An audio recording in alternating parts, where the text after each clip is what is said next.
উখিয়ার Kutupalong Rohingya camp সংলগ্ন লাল পাহাড় সাদা চোখে সবুজ গাছপালা বেষ্টিত প্রাকৃতিক অরণ্যই মনে হবে, কিন্তু এই সবুজ অরণ্যের পেছনেই লুকিয়ে আছে অপরাধের রাজ্য।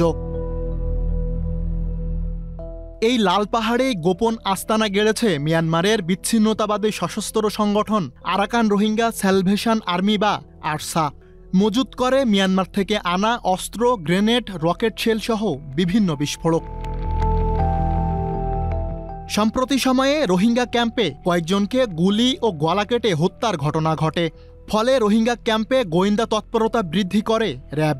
এতে উঠে আসে আধিপত্য বিস্তারকে কেন্দ্র করে হত্যা, অপহরণ, ডাকাতি, চাঁদাবাজি সহ বিভিন্ন অপরাধমূলক কর্মকাণ্ডের সঙ্গে আরসা সন্ত্রাসী গোষ্ঠীর নাম জড়িত।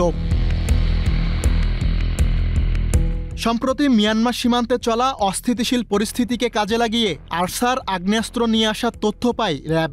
এরই প্রেক্ষিতে র্যাব 15 গোয়েন্দা তৎপরতা ও নজরদারি শুরু করে। জানতে পারে রোহিঙ্গা ক্যাম্প সংলগ্ন লাল পাহাড়ে অবস্থান করছে আরসার সদস্যরা। বুধবার রাত 2টা থেকে পুরো লাল পাহাড় ঘিরে অভিযান শুরু করে র্যাব।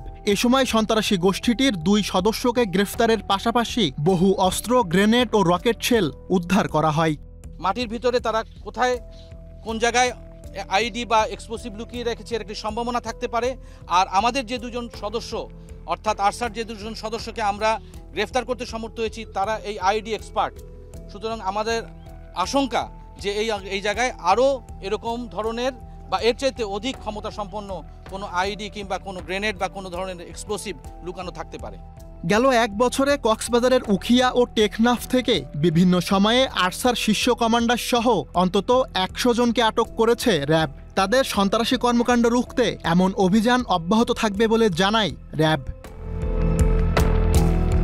সুলাইমান কবির, চ্যানেল এস নিউজ ডেস্ক।